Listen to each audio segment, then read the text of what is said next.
ये तालिबान पाकिस्तान में घुस गया है और कब्जा कर रहा है। फुल स्क्रीन लीजिए जरा, तालिबान आतंकियों को देखिए, पाकिस्तानी झंडे पर पत्थर मार रहे हैं। तालिबान के हालात ये हो चुके हैं कि जो पाकिस्तान में घुस गया है, जिस पाकिस्तान ने पाला पोसा, खड़ा किया, बड़ा किया और दोबारा अफगानिस्तान में स्थापित किया, वो तालिबान अब अद्दे गुम्मे फेंक रहा है पाकिस्तान के ऊपर। उनके झंडे पर यह हाल हो गया है पाकिस्तान का। पाकिस्तान में कब्जा कर लिया है तालिबान ने। एक और तस्वीर दिखा रहा हूं, ये तस्वीर आप देख रहे हैं तालिबानियों की, जो पाकिस्तानी इलाकों में पाकिस्तान के कई जगहों पर घुसकर कब्जा कर चुके हैं। यानी पाकिस्तान के ऑल आउट होने की, हर मोर्चे पर हारने की बहुत सी वजह है, सिर्फ तालिबान के मोर्चे पर नहीं।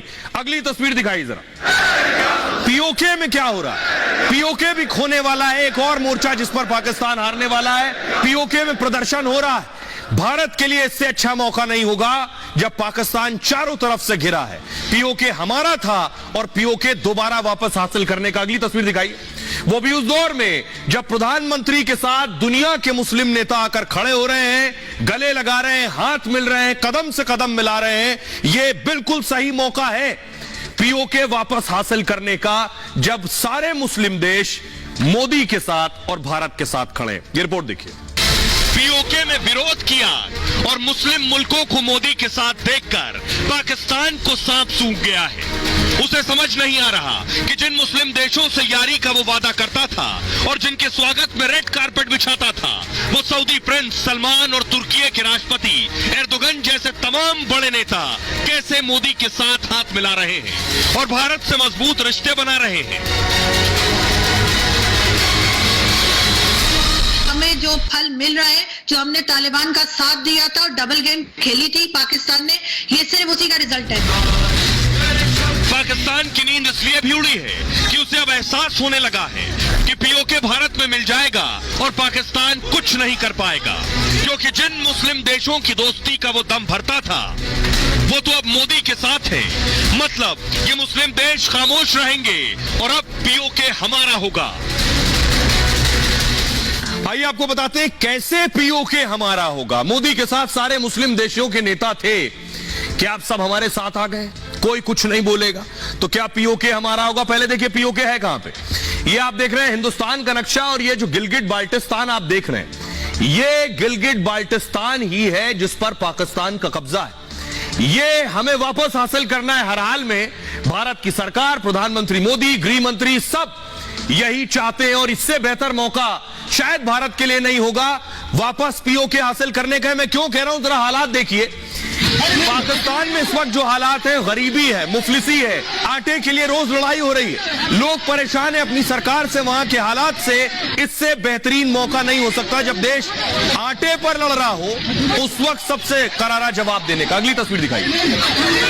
आटा नहीं, बिजली के लिए लड़ाइयां हो रही है, बिजली के लिए लोग सड़कों पर हैं, प्रदर्शन कर रहे हैं, हंगामा कर रहे हैं पाकिस्तान में। यह बिल्कुल सटीक मौका है पीओके वापस हासिल करने का। अगली तस्वीर दिखाई। और जिस वक्त इमरान खान पूर्व प्रधानमंत्री जेल में, नवाज शरीफ लंदन में, शहबाज शरीफ सत्ता से बाहर है, पाकिस्तान में पॉलिटिकल अनस्टेबिलिटी है, यानी सियासी तौर पर पूरी तरह से अस्थिरता है। और इस दौर में दुनिया के सारे मुस्लिम देश किसके साथ खड़े? भारत के साथ। दुनिया के सारे मुस्लिम कंट्रीज भारत के कंधे से कंधा मिलाकर चल रही है। कौन क्या कह रहा है? प्रधानमंत्री नरेंद्र मोदी ने सबको बुलाया था।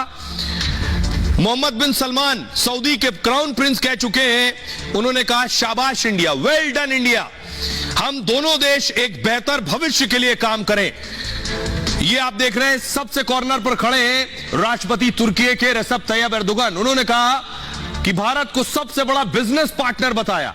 UNSC, United nation security council में भारत जैसे देश का होना जरूरी है। अब देखिए बांग्लादेश की पीएम राष्ट्रपति, ये आप देख रहे हैं राष्ट्रपति यूएई शेख मोहम्मद बिन जायद का कहना है भारत में G20 के सफल आयोजन की तारीफ हुई। यूएई को भारत का तीसरा सबसे बड़ा व्यापारिक साझेदार है, यह उनका कहना है। ये सारे मुस्लिम देश हैं जो भारत की तारीफ कर रहे हैं। शेख हसीना कह रही हैं कि G20 के सफल आयोजन पर भारत को बहुत बहुत बधाई। भारत को सच्चा दोस्त बचा चुकी है शेख हसीना। इंडोनेशिया के राष्ट्रपति जोको विडोडो G20 की तैयारी के बीच इंडोनेशिया चले गए थे प्रधानमंत्री मोदी। राष्ट्रपति जोको विडोडो ने मोदी का भव्य स्वागत किया था। वहां एशियान समिट में शामिल होने गए थे पीएम मोदी। यह दिखाने का मतलब यह है कि जितने मुस्लिम देश हैं वो भारत के अगर साथ हैं तो फिर भारत को कोई कदम रोकने से पीछे नहीं हटना चाहिए। आपने सुन लिया पाकिस्तान की पत्रकार को, लेकिन अब सवाल यह है कि मुस्लिम देश अगर मोदी के साथ है तो पीओके कैसे लेंगे, कैसे हासिल करेंगे, ये मुस्लिम देश क्या साथ देंगे, इनका क्या रोल होने वाला है। देखिए जरा, ये आप देख रहे हैं पीएम मोदी के पीछे मुस्लिम कंट्रीज हैं। पीओके में पाकिस्तान के अत्याचार से दरअसल लोग बहुत परेशान हो गए। पाक सरकार और फौज के खिलाफ गुस्सा इस वक्त चरम पर है।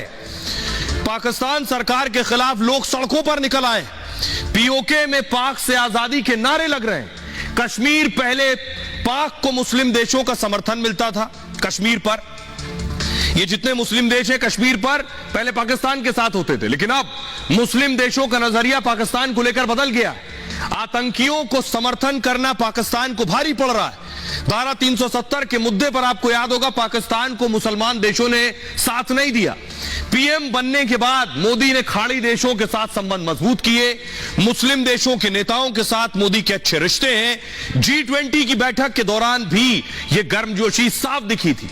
सऊदी अरब के प्रिंस ने पाकिस्तान का दौरा रद्द कर दिया था 2022 में, लेकिन भारत के दौरे पर दोनों देशों में द्विपक्षीय बातचीत हुई।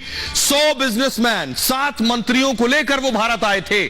G20 के दौरान तुर्की, यूएई, ओमान, बांग्लादेश के नेता भी पहुंचे।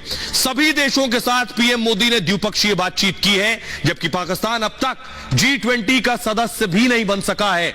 9 साल में मोदी को 13 विदेशी सर्वोच्च नागरिक सम्मान मिले। कितने?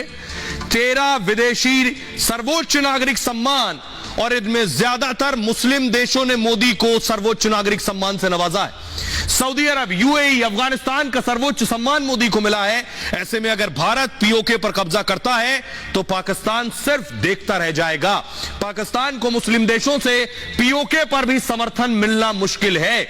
लेकिन क्यों भारत में मिल जाएगा पीओके? सवाल बड़ा यह है, आखिर क्या हो गया ऐसा पीओके में जो पीओके के लोग हिंदुस्तान का साथ चाहते हैं? पाकिस्तान तो कह रहा बहुत खुश है, सरफेस फ्लोर है, पाकिस्तान तो कह रहा बहुत खुश है, लेकिन उससे पहले आपको बताऊं मैं वहां हालात क्या है। देखिए जरा, वहां हालात ये है कि पाकिस्तान से संभल नहीं रहा है। ये देख रहे हैं, ये प्रोटेस्ट हो रहा है पीओके में, लोग सड़कों पर हैं। पाकिस्तान के गिलगिट बाल्टिस्तान में घमासान मचा हुआ है। कट्टरपंथी सुन्नी और पाकिस्तानी सेना के खिलाफ शियाओं का विद्रोह है। ये पीओके के जो शिया है वो सड़कों पर है। पाकिस्तान सुन्नी बहुल है।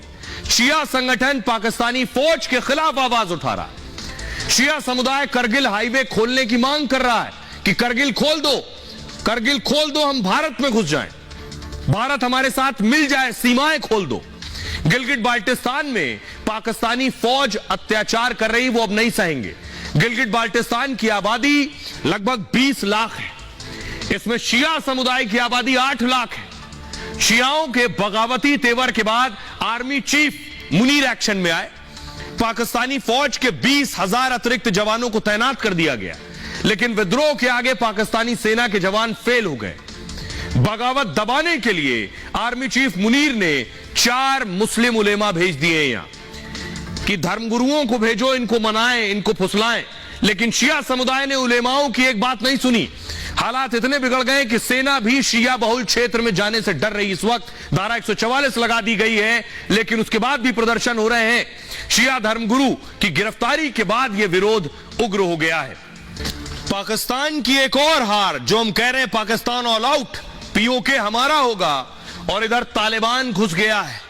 फुल स्क्रीन लीजिए, तालिबान पाकिस्तान के अंदर घुस रहा है, पाकिस्तान के कई इलाकों पर कब्जा कर चुका है। देख रहे बंदूकधारियों को, पाकिस्तान की सड़कों पर, उनके संस्थानों में, उनके ठिकानों पर घुस चुका है तालिबान। अलग अलग इलाकों पर कब्जा कर लिया है। यह पाकिस्तान के लिए बहुत बड़ा झटका है।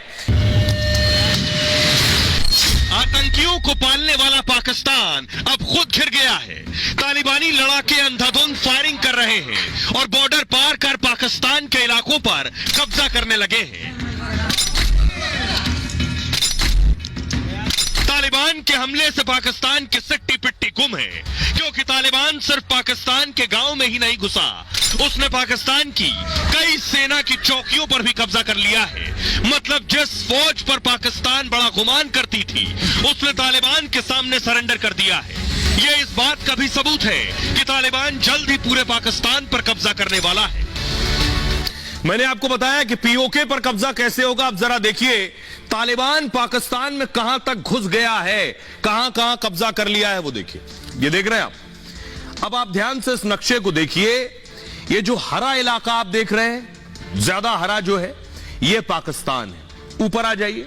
ऊपर आपको बॉर्डर नजर आ रहा है, तोरखम, इसे कहते हैं तोरखम बॉर्डर।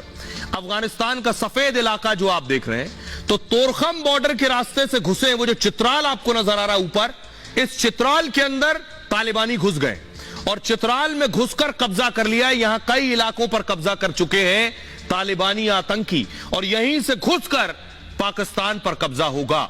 यही डर पाकिस्तान को सबसे ज्यादा खाए जा रहा है।